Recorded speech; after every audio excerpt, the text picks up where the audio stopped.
everyone, and welcome to Magma Ragers episode 24. I am joined here by Pandemonia and Zamok. How you guys doing? Oh, awesome. Super hyped, super excited. Nice. Yep, that's pretty much what I was going to say too. So Yeah, and the thing we are very much hyped for is the Knights of the Frozen Throne expansion, which is going to be releasing on Friday the 11th, Oh, yeah. Yeah, for Europe. initially But, NA. yeah, lucky Probably NA what people time get it are you on the looking at, Thursday, but yeah. But yeah, at least they told us it was going to be a day later this time, rather than just being a day later thanks to survey issues. So in some ways, it's Yeah. slightly better than that. But that does bring us to the topic of what are your release day plans? Let's start with Zaymok on this one. Well, the debate currently is, do I skip school or not? No, so no, I probably will have to go to school. So get home from school, jump onto Hearthstone. We're probably going to stream all our pack openings, I believe. Yeah. The issue is I'm probably gonna open my cards what I usually do is I open a few in the morning. I've always had something I have to do. So I open like five as just like a taster, and then I get home and I'll open the rest later, probably on stream or with some. I usually open them with people just because it's more fun, and then you can just share what you've opened and stuff, and it's like a cool atmosphere. It's salty. Yeah. Some people get salty, some people don't get. There's always that one guy who packs the golden legendary, and then everyone else is like. Or that one guy that packs many legendaries. Or the one guy that Pandemonia. buys 200 packs and then Last release, that was me. Yeah. So anyway, I'm probably just gonna get home and open a few in the morning, get home and open the rest. I'm probably gonna jump straight into standard. The current debate that we're gonna maybe just touch on a little bit later is, should you play the the adventure mode first, or should you open your packs first? But I think that, I mean, we'll get into it later, but I think that I'll probably jump into standard with just a small collection of cards and then play the adventure. But I mean, we'll see. I mean, we'll discuss more on that later. Not sure about you guys. So the debate there is because the adventures will guarantee you, I think, 3 packs once you complete them, or the missions, that is. Once you complete the missions and defeat the Lich King, as I assume is the main boss of the missions, you'll get guaranteed Death Knight, a random Death Knight, and 3 packs, right? So the question there is whether the guaranteed Death Knight falls under the no duplicates rule that they now have for legendaries from packs. If it does, then it doesn't really matter, as it's unlikely you're going to open up all the Death Knights. Whereas I think for a lot of players on the budget, it's probably better to start there as well, to start with the missions and do that. And then open one of the Death Knights. Or if you want to open more Death Knights, it's probably better to open packs first, because then you get the guaranteed Death Knight afterwards. And now because you're removing a Death Knight from your pool if you do it first and then open packs, it's kind of like, yeah. Anyway. Yeah, so it's all about whether it's random or whether it follows the same as the legendary rules, right? Yeah. I mean, that's in short, that's the big thing. Yeah. So you did touch on the streaming there for packs. We're all going to be streaming our pack openings. Last time around, Pandemonia and I did like a chain stream. So one of us streamed and then hosted the next one, who was then opening the packs, and we were all pretty much on on Skype or TS or something during the pack openings to discuss the cards and stuff a bit. Yeah, And it's pretty cool. Pandemonia opened way too many legendaries, so let's hope that can be same luck His luck this was time. nutty. Yeah.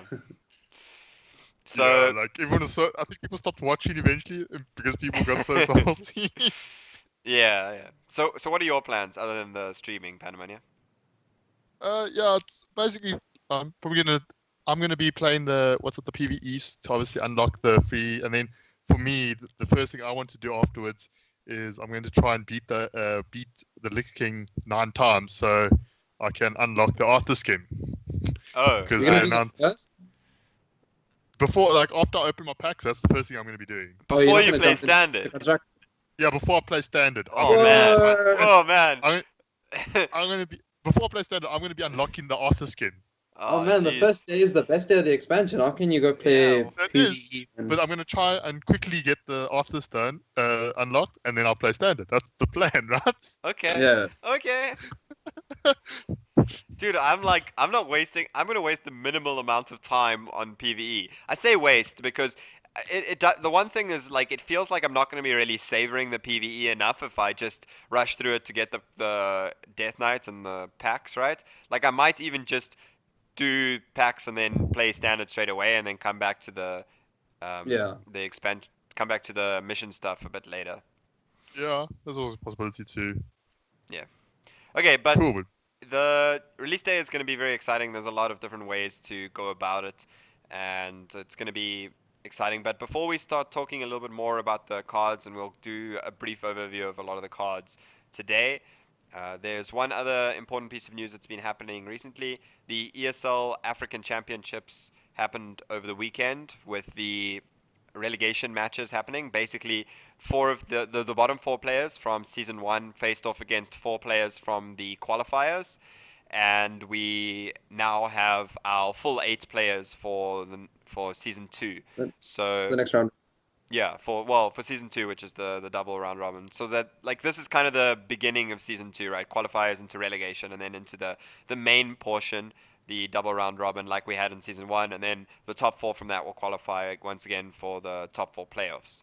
So we have the top four from last season. Expert Summer, who was our winner last season, Saliom, who came second, Scythe, who came third, and Exia, who came fourth. And they're going to be joined by Mainland again, who managed to beat Fafa to maintain his spot in the league. Jarab, who beat Mackie Boy, who had a really horrible season last season and is unfortunately not going to get a chance to redeem himself this season. Jarab, another Algerian player, making it 4 out of the 8 players that are in the ESL African Championships season two that are Algerian players, right? So that's a good showing from Algeria. And then we have DOSBox who beat Simples. Simples was again another player being relegated from the bottom four of last season.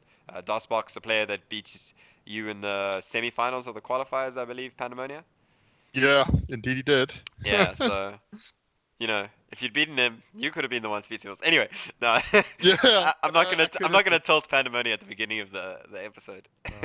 And then we have Henryless, who managed to hold his position by defeating Hulk to maintain the Madagascan representation. So DOSBox is from Tunisia, so the first Tunisian player we have, and Henryless is maintaining that Madagascan representation. So we've got an interesting The field going last one. forward. Yeah. So two of the new players and two of the returning players that kept their places. So ultimately we have two new faces compared to last season, and I'm looking forward to the season to see how the players can improve. And the first set of games are going to be this weekend, so that's going to be right after the expansion drop. So those are going to be Ooh, really that's gonna really be exciting. exciting games. Yeah. Yeah. Yeah. So I'm definitely looking forward to that and seeing what the players are going to bring for that very first week. But without further ado, let us speak about the expansions. So let us start with Druid. So we've spoken about some of the cards before, so we're just going to go over these cards relatively briefly. First of all, are there any cards that really stick out to you guys for Druid? Oh god. Vale. I'm gonna say what you guys both probably predicted: Ultimate Infestation and Malfurion, and the Death Knight. Those are the two cards I'm very excited to be playing. Okay, Why, so why do you like the Death Knight so much?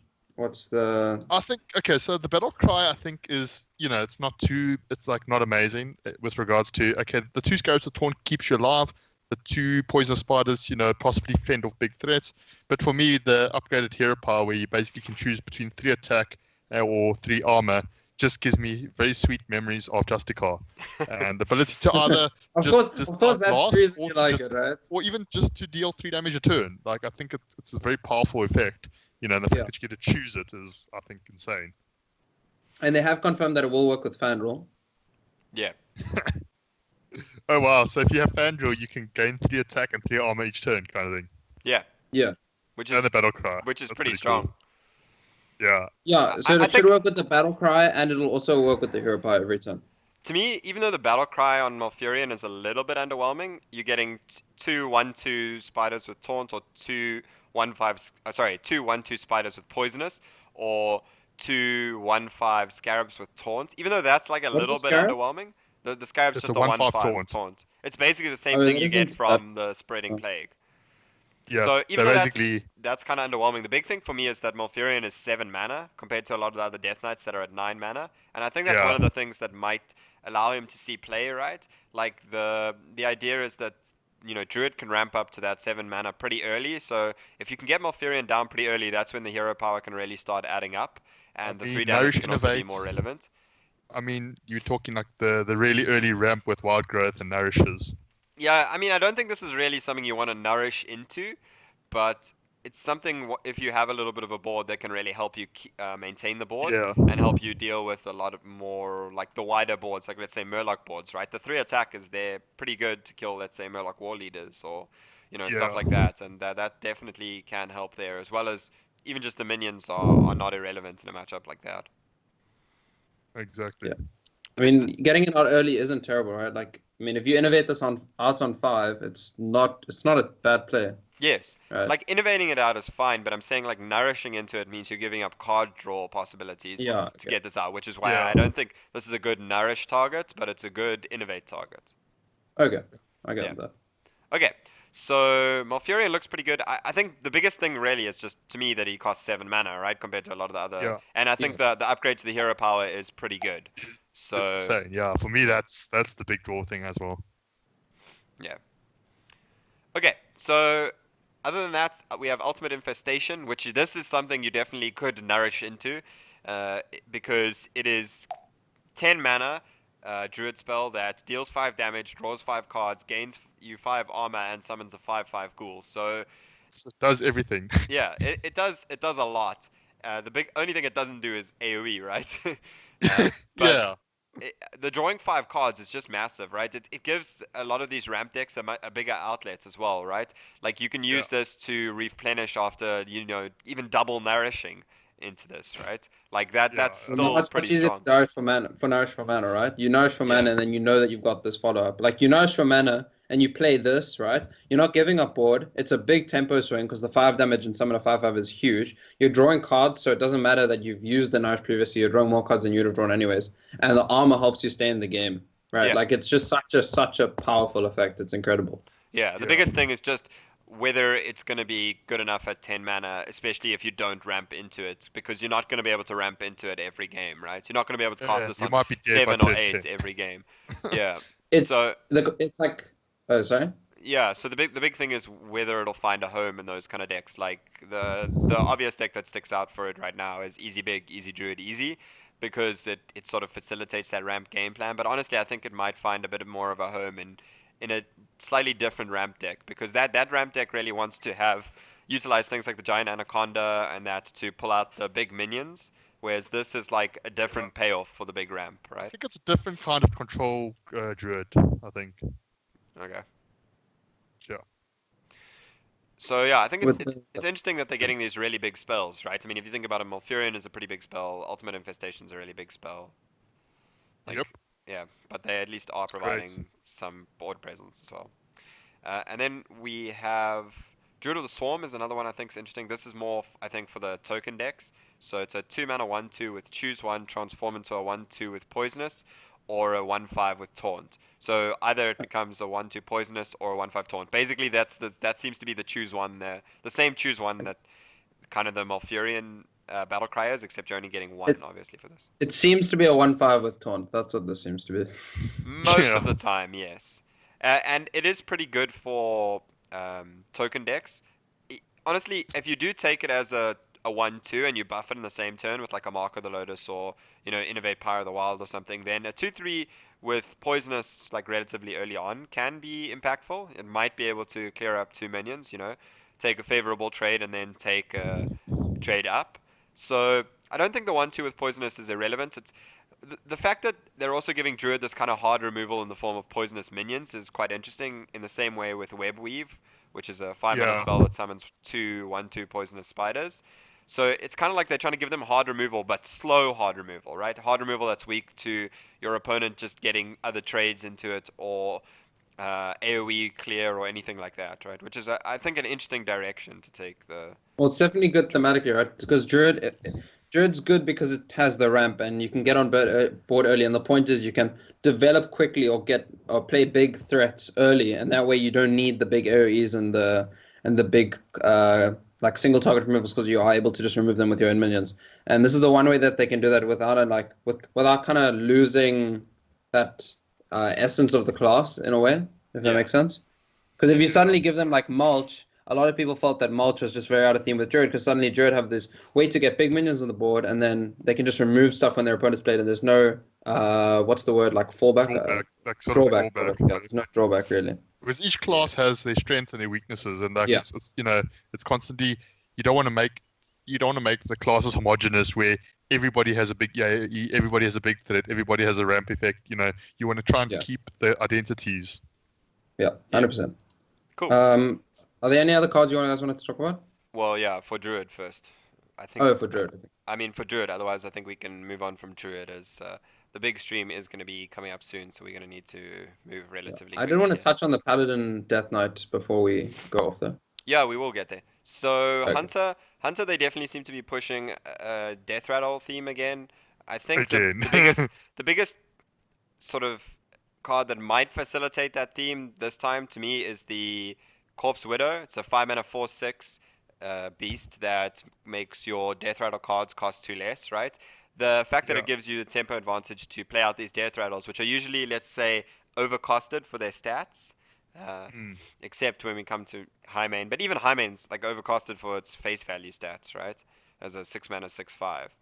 So Yeah. the fact that it's allowing you to tempo out these things a bit earlier, or play even 2 death rattles. Let's say you go this into turn 5, you can high main, even just high main and hero power. It's just giving you a little bit of extra value, and I think the 4/6 body is pretty good for Corpse Widow.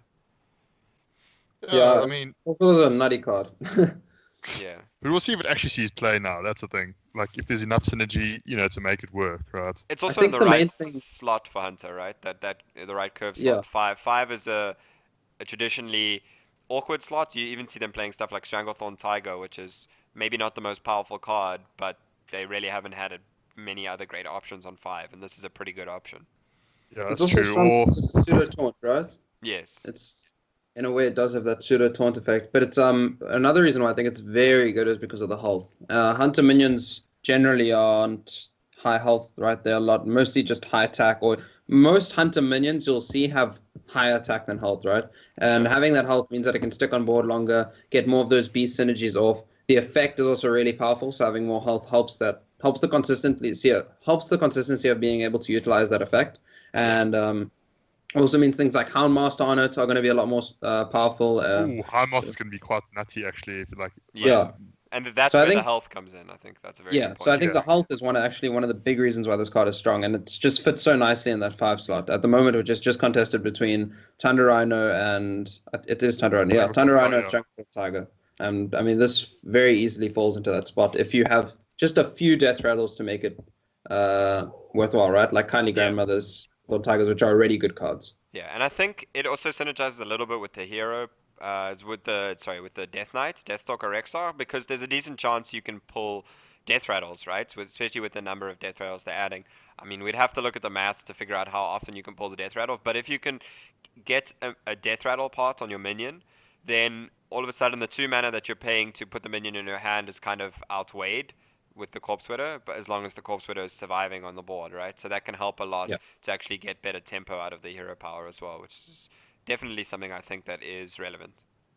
yeah. You can have some big swing turns as well, which is obviously the ability because Hunter is I think typically also when it falls like it's great when it's ahead and to keep ahead, but when it falls behind, it's usually it has very few catch up mechanics. Yeah, and that's something they haven't really like revealed to us, right? Like Hunter's biggest problem right now is the early game that it loses to Token Shaman, Token Druid, and Pyro Warrior in the early game, and there's nothing they've shown Yeah, us yet that is going to indicate that that's going to work and that it will actually be able to have the board going into your Corpse Widows or Abomination Archers or Deathstalker yeah, Rexar even. So I think that's going to be the big thing that we're going to have to wait and see if that actually works out. yeah. Definitely, I Cool. think. Okay, so Mage, I think they're definitely Cool. going for a little bit of a tempo theme, other than the obvious elemental synergies they're trying to push with Frostlich Jaina and Ice Walker. I mean, that is an elemental as well. I And think there's a Breath bit of of that Cinder. freeze theme, right? The Yeah, elemental freeze theme. yeah, So Ice Walker, Cold Wraith as well. Yeah. Breath of Cindergrosa even is in line with that as well. Yeah, Breath of Cold Wraith, Sindragosa I think stands out to me as a pretty good card for a possible tempo mage deck. Cold Wraith also yeah. maybe slides in along there to give you some resources if you have something like Breath of Sindragosa or even Freezing Potion or the Frostwalker, the essentially Flame Waker that freezes. If you have stuff like that to pair with the Cold Wraith that can actually freeze boards, then or freeze minions, then Cold Wraith might be able to give you enough value, right? It's a 3 mana 3/4 that has battle cry if an enemy is frozen, draw a card. So it's well So obviously statted you want to try and to combo that. yeah. The idea is you're going to be trying to do that the same turn that you freeze. Yeah, but you're not going to be playing it on 3. Therefore, I'm not sure how good it is actually as a tempo card as such, because Well, you you never. could if you can freeze on 1 or 2. I mean, the other No. dream is right. Sorcerer's Apprentice into Breath of Sindragosa, Cold Wraith, right? Yes, Yeah, that's So that's anyway. Freezing on 2 doesn't mean anything because it's going to be unfrozen by the time your turn comes around again. Wait, because no, you it freeze unfreezes beginning of their turn, doesn't it? No, so yeah, this is you. what I actually had to check. I was like, I felt really silly thinking about it because, like, if you frostbolt someone now, they're obviously frozen now. They're frozen in their turn. Then at what point does the freeze actually wear off? At the start end of their your turn. At the end of their turn. Yeah, I So did this. I did this last week. I literally went and just made custom decks and played against the Innkeeper testing freeze, and like I know Okay. it'll be unfrozen. I'll explain later why, but it'll be unfrozen by the time your turn comes around again. So freezing on 2 won't help, and that's why I don't think it's such a good tempo card.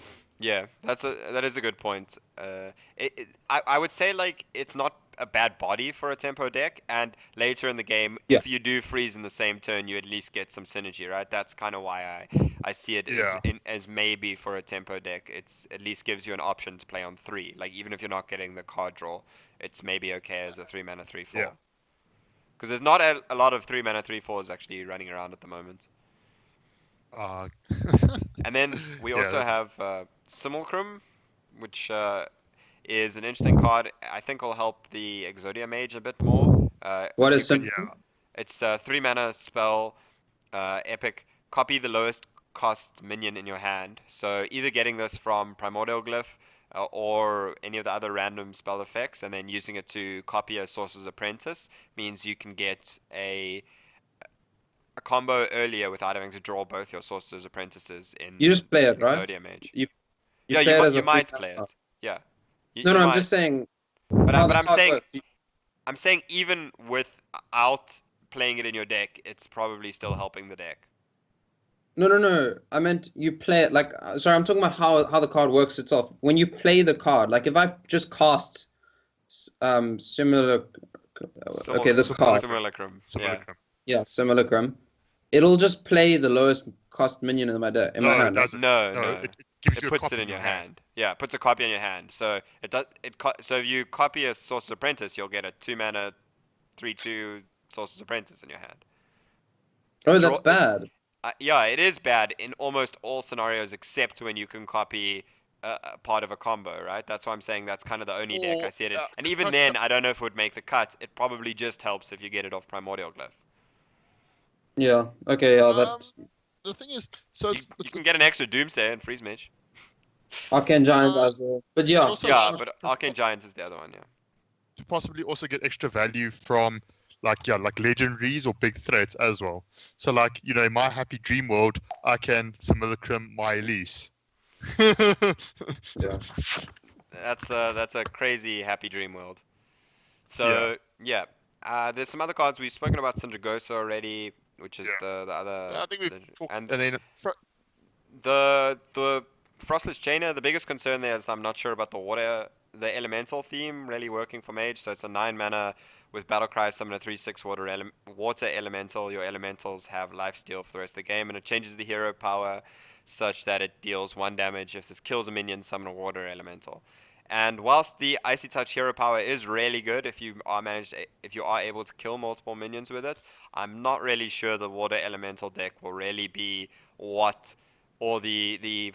so the elemental deck is really what mages want to do in the late game. I don't know if that's really going to be their winning The plan question versus is it better burn. than just plain old burn mage, right? Because burning your opponents down with spells, because that's generally Yeah, probably iconically not. been the way that mage finishes games off. And the question is, will this be able to actually contest that? Yeah, and I don't think so. So next we Yeah, me too. have Paladin. Great. Paladin, I think they're definitely going for a Divine Shield theme here. We can see that in Bolvar in particular, which is And the a weapon. yeah, and yeah, Bolvar and the weapon, which is basically a similar effect to Bolvar. Bolvar is a 5 mana 1/7 with Divine Shield, and after a friendly minion loses Divine Shield, he gains +2 attack. So this effect, It's a I believe, legendary. yeah, is a legendary. So this effect, I believe, works in the hand as well as on the board, like well, not quite Pippin. like previous Bolvar, but I think it actually is a little bit more powerful than it seems, especially with cards like Righteous Protector, which is just a 1 mana 1/1 with Taunt and Divine Shield. You know, it's definitely likely that Bolvar will at least come down as, let's say, a 3/7 or maybe even a 5/7.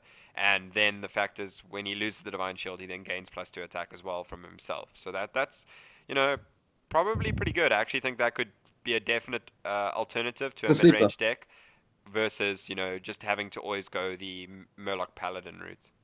Yeah. Yep. And then your Uh, other guys' thoughts on Paladin? the, Other the thoughts? only thing, The Death Knight is the one that I wanted to touch on. Yeah. yeah. So the Death Knight it's a 9 mana legendary, obviously Uther of the Ibn Blade. Battlecry, equip a 5/3 lifesteal weapon. So I just imagine it's an Ashbringer with lifesteal, and you gain 5 armor. And then your hero power becomes the 4 horsemen. Hero power, summon a 2/2 horseman if you have all 4 destroy the enemy hero. So one of the big misconceptions about this card that was really going on about when we were discussing it was that a lot of people probably thinking that the best way to play this card is to play it and then try summon the 4 horsemen. But just the 2/2s alone will actually Hmm. be very strong, and summoning 2/2s every turn is a great way to put pressures on your opponent. One of Yeah. the reasons I like this Death Knight so much is because it's very fast. You play it, and it immediately gains you 5 armor, as do all of them. But then you're also getting this 5/3 weapon, and 5 attack on a weapon is a lot, and it's got life steal. So you're basically playing a 9 mana card, gain 10 health if you're attacking the first turn, and deal 5 damage to something. It's a very, very powerful card, and I like it. I think it's one of the best just because of how fast it can actually impact the board. Yeah, and it does give a win condition to something like Control Paladin, right? The win condition doesn't necessarily have to be getting all 4 of the horsemen, but it's pressuring them every turn by now summoning 2/2s instead of 1/1s, right? Yeah, and I mean, And there'll be the random and game and you and do you're win. Yeah, and you're not just gaining 10 health on that first turn. You gain 5 health the turn after with the weapon, and then Yeah. 5 health another turn after that. So it allows you to stay in the game whilst, at least putting something on the board that's saying, well, you have to kill these horsemen or they will just win the game. But I think most of the time that's not how you're going to win the game. You're not going to win with those 4 horsemen. But obviously, we will definitely see games where that does happen. And you might just Yeah. throw in an Auction Master Beardo and some cheap spells if you want to try do that every now and then, right? Like, I mean, there's a chance. Yeah, I mean the combo is like if you can get 3 coins off Burgly Bully and you play Auction Master Beardo coin or Hero Power, then Auction Master Beardo coin Hero Power, coin Hero Power, coin Hero Power, you win the game. But I'm not sure that the deck would really have space for Auction Master Beardo and Burgly Bullies, to be honest, because that's such a conditional win condition. And it's also just a control deck like that really is tight in terms of space in the deck list. Yeah. Okay, It's a so bit gimmicky. yeah, so then we have Priest. So Priest we have all the cards for. They have sort of a lifesteal theme as well as bringing back this kind of death rattly theme, or sorry, resurrect theme in the Eternal Servitude.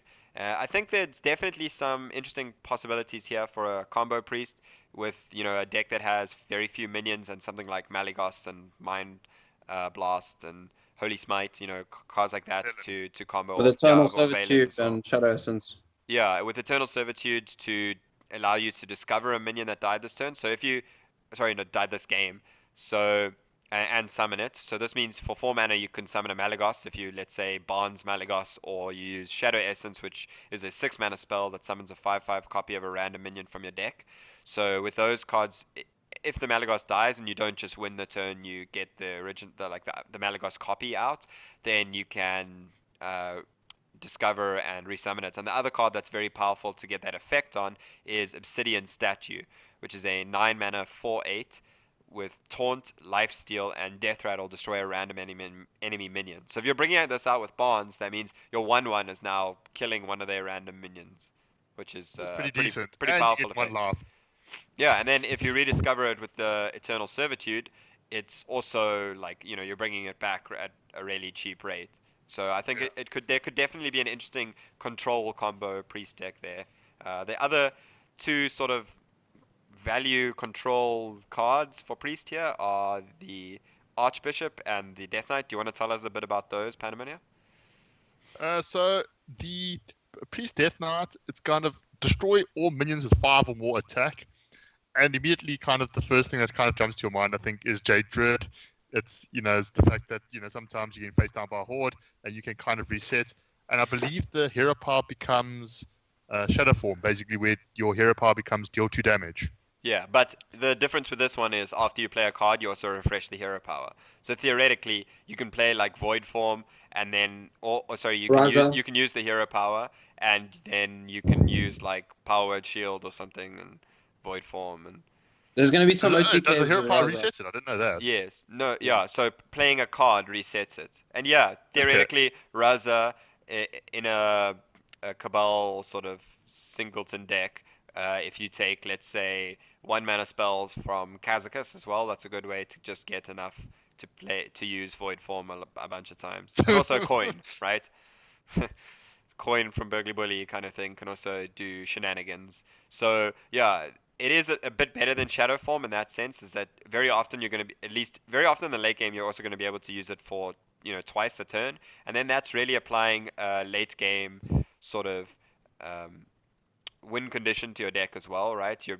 Even if you just play Only priest one doesn't need creature anything as well. and do this twice in a turn, you're applying 4 damage to their face possibly, or killing off a 4/4 minion, something priests struggle with.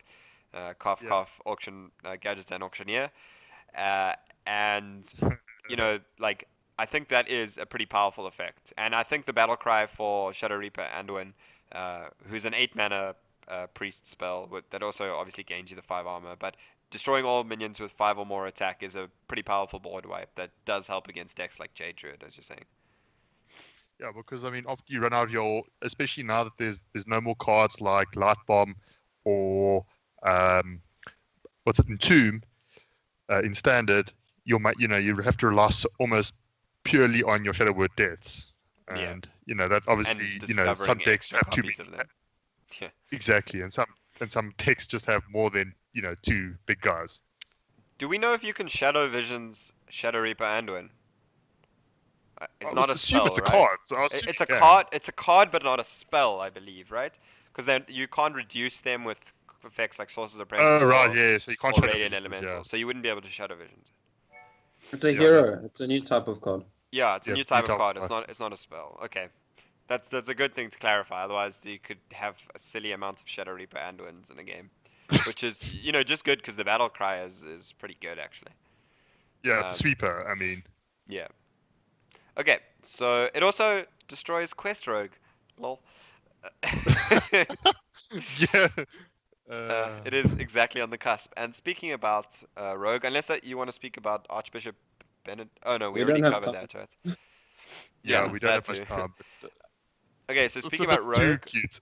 there's a fair bit we don't know about Rogue yet. There's still 3 cards that we need to find out about. The cards that really stick out to me in Rogue are Shadowblade, which is a 3 mana 3/2 weapon with Battlecry. Your hero is immune this turn. I think it could be a very powerful effect actually for some sort of tempo rogues or even an aggressive rogue to combo with something like Dread Corsair. Um, we've seen Rallying Blade being pretty good in various Paladin decks when very often the battle cry there doesn't actually get value. So I think Shadow Blade, even if the battle cry is not getting that much value, a 3 mana 3/2 weapon might be good enough to see play in quite a few rogue decks. Yeah, I mean, Yeah. basically, if you think of it, it's kind of it's similar to Deadly Poison in a way. If you think about it, I mean, Sure. sometimes you on turn 3 you were going hero power dagger dagger Most up. most people dag Deadly on Poison. too, though. I know you don't, but most people. Wow. Yes, yes, yes. But to use it in all in one turn, sure, I suppose it is similar there. And that is an interesting comparison because Deadly Poison hasn't really seen play, and Deadly Poison does have other synergies with activating Quite a while. combos or being cheap to play with Gadgets and Auctioneer or something like that as well. Yeah. And then Cool. we have the Rogue Death Knight, which is Valera the Hollow, a 9 mana Death Knight with Battle Cry gains stealth until your next turn. So that's basically your hero gaining stealth. So basically meaning that you can't be killed except by, let's say, random Random damage effects effects or incidental damage or effects. AoE or Yeah, AoE or effects AoE like like Hellfire. or Fellfire Potion, yeah, those kind of things. Yeah. So the hero power then becomes Death Shadow, which is a passive hero power, and it's during your turn add a shadow reflection to your hand. So the shadow reflection reads each time you play a card, transform this into a copy of it. So if you could play a coin, shadow reflection becomes a coin. If you play a cold blood, shadow reflection becomes a cold blood. If you play a Leroy, shadow reflection becomes a Leroy. Play a shadow step, shadow reflection becomes a shadow step, etc., etc. So you, it would keep transforming in your hand, and as I believe it leaves your hand at the end of the turn, so you At can't the end keep of the turn, stacking yeah, up it does. Yeah. shadow reflections. Otherwise, that would be some really You can cool only have combo one in your turn possibilities. as well, in your hand as well. Yeah, that's what I'm saying. So Yeah. it leaves your hand at the end of the turn. So it definitely seems like a pretty interesting card, and it's very hard to evaluate. I would say it's something we definitely need to Yeah, play it's with. very like you have to see how the meta goes. It's a card that I think in a vacuum it looks very good, Yeah, right? But it's a case of if there's a deck for it and if there's an archetype, is there a slower controlly rogue that kind of, that yeah. fits into it? And you can't prep Valero, which hurts a lot in Rogue. Be a Yeah. bit too silly, I think. Yeah. Being able to prep for there. Lillian Voss. Yeah, do you want to talk a bit about Lillian Voss? If you guys want to know my opinions on Lillian Voss, please go check the article that I wrote. Yeah, I was gonna say, yeah, you've written a whole article about Thief Rogue and your dislike of the archetype, and I must say I do largely agree. I'll link the article in the YouTube description so Oh. people can read it. But yeah, Lillian Voss, not a card we're gonna go into now, as that could be a very long rant from And not a Zaymark. card we want to play either. No. That's Uh, in short. yeah, and then Shaman. So Shaman seems to have this freezing theme to go with its Murloc Yeah. theme. And the Talk death. about Blizzard going aggressively pushing a freezed shaman. Yeah. Uh, I can the see the Murloc cards potentially seem playing a more tempo orientated, like something. I don't know if they will go into Evolve Shaman or I maybe there doubt will it. be. I think They'll, Token Shaman is just better than any Murloc Shaman that's going to come up right now. So I don't think we're going to see Murloc I Shaman. kind Because of look Ice at it. Fishing and Burlock certainly don't push Murloc Shaman better than Token Shaman. So I agree. I really don't see how any of these cards are going to be better than Evolve Shaman. I don't even know if Thrall, Deathseer, yeah, the new Shaman Death Knight, would make it in. Once again, he is really cheaply costed as at 5 mana with the battle and cry that the battle cards. transforms your transform your random minions into the double transform your Evolve. minions into random ones that cost 2 more. So double evolve, yeah. Yeah. And That then that ability is pretty good, but I think the biggest issue with him is that he actually gets rid of your hero power, which is actually a pretty good hero power in a lot of shaman decks. not to So mention that your old hero power synergizes with the one that replaces it, because the one that replaces it is Evolve a random minion, right? yeah, So exactly. it's still a bit awkward that you now get rid of the ability to create these totems, and Also, now the transmute is targeted, not random. it So is random. no, it's not. You transform a Okay. friendly minion into a random one that costs 1 more. Yeah. So it's you get to target evolve, which is pretty strong. And I Which think is like Master of Evolution It's a though. good heal. It's And a good heal. how much yeah, master? How much? Okay, but now you ask yourself, how much play did Master of Evolution see play? but there's other reasons Master of Evolution didn't see play. The fact that it just attached to hero power is totally different. I think the other interesting card is Yeah. just Snow Fury Giant, which is the pretty much the token giant for this set. It costs one less Yeah. for each minion. Each minion frozen this game. What? I thought it was Overload. Overload is what I originally saw as well. Yeah, I saw Overload. No, for Oh, each mana well, crystal you've I mean, Overload. yeah, that's what I read too, but this Disguised Toast site says frozen, which makes a lot more Okay. sense for Snow Fury Giant. But Uh, just double that seems check to the me like, sources. Yeah. well, no, that seems to me like that's more likely than the Overload thing, I think, Yes, no, I agree. But I just now I need to look because that's what I initially saw. yeah, On Hearthpone it says for each mana Overload. crystal you've No, overloaded. So I know that's what I it, tweeted as well. yeah. I'm curious to see. We'll find out when all the cards are Yeah. revealed soon. Talking about revealing cards Yeah, that stream is going to be live pretty much in now. 1 minute and seconds. Yeah, so let's quickly go over the Warlock cards. Warlock, I think there's still a lot to be found out. We're going to be finding, I imagine, the Warlock Death Knight in Yeah. Yeah. the stream following this. So honestly, I don't think there's much to say about Warlock. It's just lots of weird cards that to me it doesn't seem like cards that are gonna push Warlock back into the meta yet. So we're gonna have to And wait and Warlock see. looks like it's not falling back into that zoo archetype that was so strong, and it's probably gonna, Yeah. if anything, it's gonna fall into discard, and discard doesn't look like a very viable deck option at the moment. Defile is probably the best card from the Warlock class at the moment, Yeah. but we haven't seen Control the animal Death control Knight yet. gravitate. Yeah. And then we have Warrior. So Warrior, we still also need to find the Death Knight. There was a bit of a leak from Trump along the lines of dual wielding possibly for the Death Knight. So hype. I'm interested to see how that's Ooh, gonna I'm work. excited. That's Yeah. yeah. So we'll find out if that's what it is. And then the other interesting card is just Dead Man's Hand, which we've already spoken about in a previous episode.